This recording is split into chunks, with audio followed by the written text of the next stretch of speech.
সাহাবী আবু হানিফার ছাত্র জনগণ সুবহানাল্লাহ।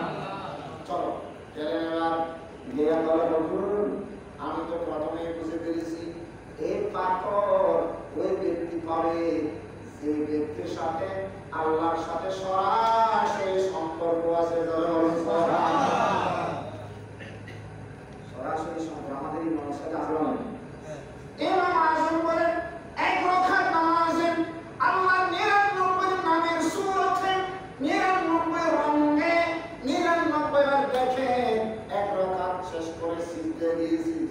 সুবহানাল্লাহ। আর বলুন না সুবহানাল্লাহ।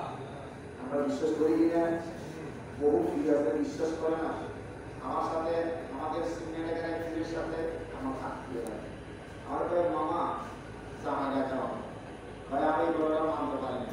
আমি আপনি কথাটা মানলেও কি না মানলেও কি নামাজ পেটে দিয়ে আমরা দিছি লোক, আপনি দিচ্ছেন লোক, এটা আপনি নিলামে দিছি না তিন নিলামে দিছি। সুতরাং আপনি মানলেও কি না মানলেও কি আপনার জন্য কোটি মানুষ না মানলেও কিছু আসে আর তাই না। মদিনাতে হজের পরে মদিনা গেলেন, এটা এখানে রাখলাম। নোমান বিন সাবিত মদিনাতে গেলেন, সমস্ত মুফতিরা নোমানের সামনে আসলেন, বসলেন নামাজের পরে। হুজুর আপনি আরব স্থানের মানুষ নন, দেখতে আরব না, হেজাজের মতো না। আর কত হেজাজ মক্কা হেজাজকে আরব বলে, এটা কিন্তু হেজাজের পরে নাই।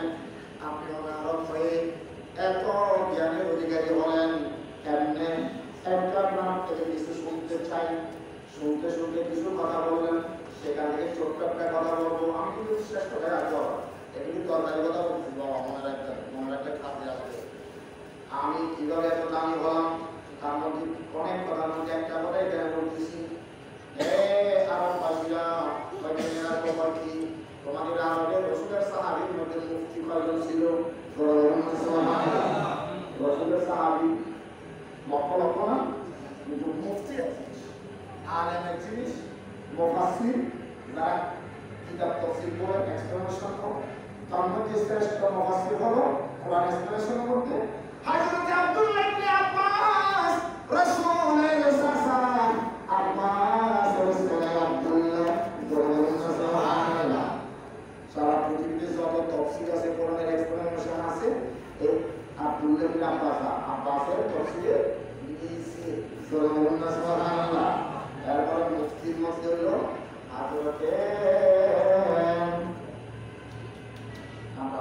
একজন সাহাবী, একজন সাহাবী মুফতি।